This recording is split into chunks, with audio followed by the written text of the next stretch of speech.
What's up, AJT here. I'm going to do a little different video tonight. I've been planning to do a behind the scenes making of my comics and how I do it. So here's a little snippet of what I do. I guess I would call this episode 1. So basically, I do some sketches, which y'all saw in the other thumbnails I made. Hopefully you can see that. This is how I do it. Yeah, I use basically copy paper and sketch up my panels and scan it, and we trace it on Windows MS Paint. Yeah, that's my other stuff I've been reading, such on the side. I don't really watch anime that much. I just stick to reading manga. So that's about it. But yeah, so basically, this is pretty much all my sketches that I draw. So, and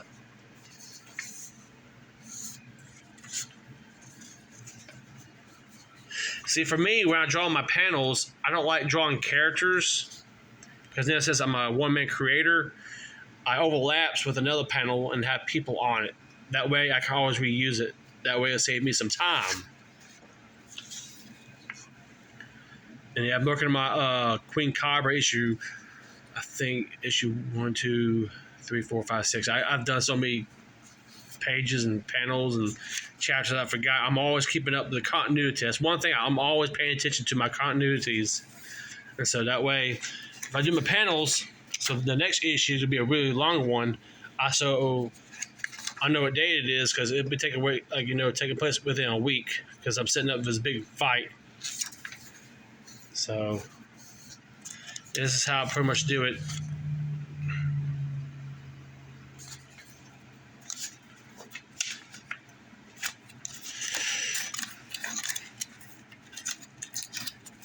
And yeah, pretty much this is a lot of panels. I got more panels right there. So I got a bunch of crap here too, unfortunately.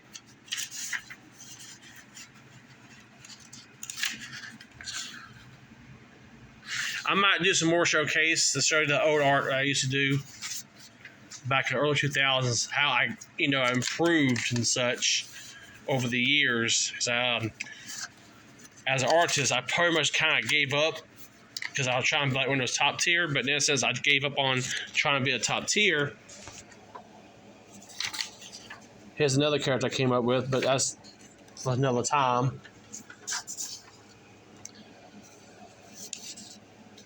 But yeah, this is how I do my character designs for my characters, for my series.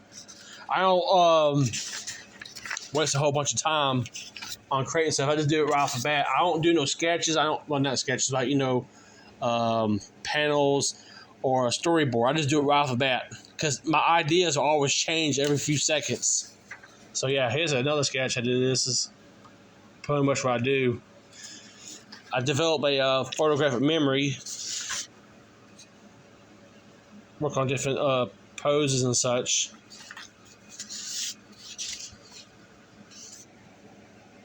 Feature characters for Queen Cobra.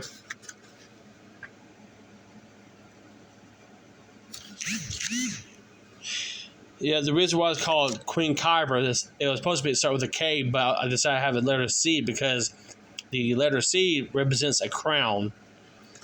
So yeah.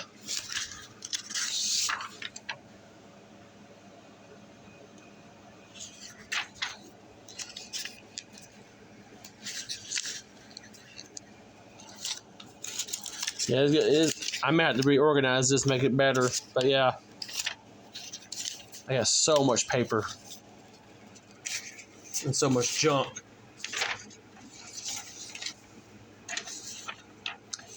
Let's see what else.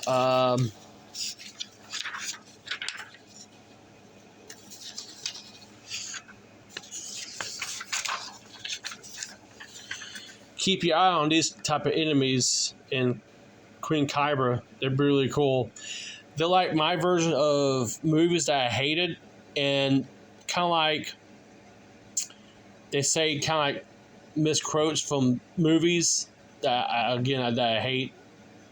but they're kind of like I'm not gonna give out the names out yet, but I'll introduce them later on. But they will play a part of the story. It's really good. So you've been warned.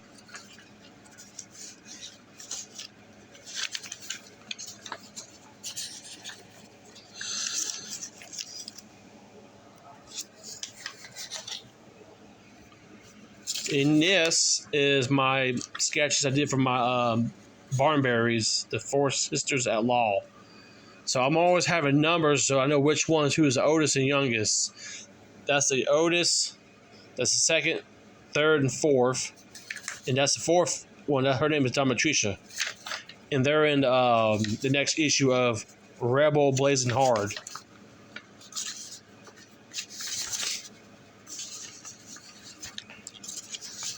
I might sell these off in the future if it ever gets popular and such, because I know for a fact, some artists who draw stuff and probably worth a lot of money, I guess. I can care less about these sketches. I got them on computer, so I don't really care. All original, but yeah. More sketches of characters who may or may not show up. Like this is early design and such. This is how I do it. I don't waste my time.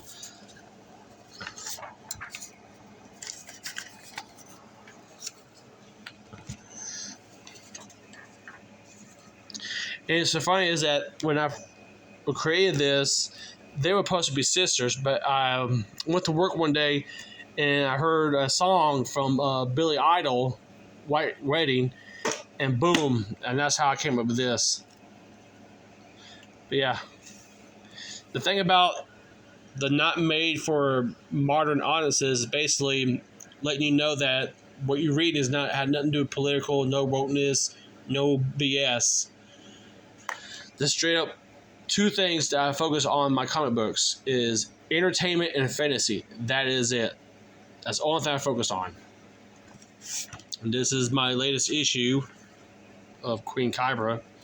So when I created this, I decided to add like a timeline feature, but I always update so that way you know where you're at. Because I got an idea like this once because I went to a hospital and they always have it where it'll let you know where you're at, and that's how I came up with it. So instead of you going to online, but it tells you right there where you can start at, I guess. Yeah, I got a little tongue twisted there.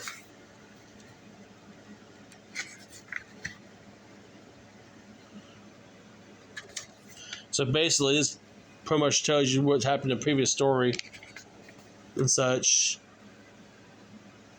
And I decided in my books add a number feature. That way you can easily follow the story, I guess. So that would be number 1. That would be number 2, pretty much. In my panels, I always have like close up the characters because I'm not gonna waste my time drawing all these angles and such.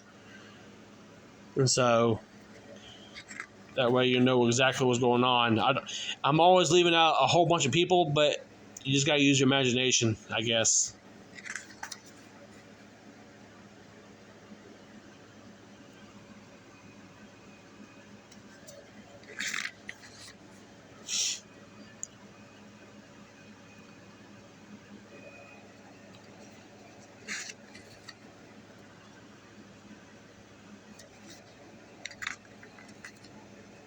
And this is the cool part. So this takes place probably a week later on Monday. This is pretty much the, I'm not going to say, but it's sort of the tail end of the big fight. But it's going to be taking like 3 parts of the story. It's going to be epic, as you can see here, of what happened. Leaves you guessing what exactly. Look at that. That's badass. And another thing I like to do for my channel is basically, do some free training, how to draw and such. I came up with this little panel right here. It's like, just a one-off. I know it's like normal. Normally you would have it like kind of like that, but instead of that, I want to do like something like this, give it a little hint. So yeah.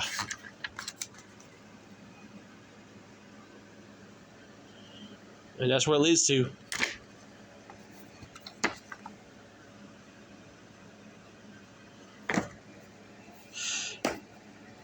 Now this, the logo for Rebel Blazing Hardship a little bit. As a person who plays video games, I got an idea of playing that Capcom game Project Justice. So this is pretty much the idea of the logo. You get the blazing right here and the hard and the rebel on top. And you have more wider, kind of like, Metallica in a way. And have the 80s filter. But yeah, that would be her, Rebelana, and Millet. Her hairstyle was basically based upon, I'm a huge fan of the classic Night Court. I think her name is Markle Post. I think, correct me if I'm wrong. But yeah, that's pretty much her hairstyle. Because her character always had this unique, awesome hairstyle. And that's what I always liked about it. And third issue should be up pretty soon. So here's issue 2. And I came up with this little feature. So basically, I always leave this part like empty. So when you turn the page, it'll tell you what is the side title is, basically. So I came up with this little cool feature for my other issues. But it's just like one time only for this one. So that way you know exactly who the character is. And my front covers, I always have it where, as you can see, she's the main character. It's not going to have all these characters you see in other comic books. I want to focus on the main character. That's what it is. But in her, let me see if I get to it, timeline, this is hers. But it'll be, when you see volume 3, it's going to look different because it's going to have this part on the left side, and the right side will have barnberries. So basically, it'll tell you where exactly the time frame it is. And then later on issues, I might have a bloodline sheet to show you who's related to what. But this is pretty much the main timeline and the side story for the characters. This one right here is going to be kind of cool. They're not going to be in it yet until later on. It leads up to what exactly happened in Milvent City. So yeah, again, you are here. Something to be looked out for. Other than that, this is it. And thank you for watching, and stay tuned for episode 2.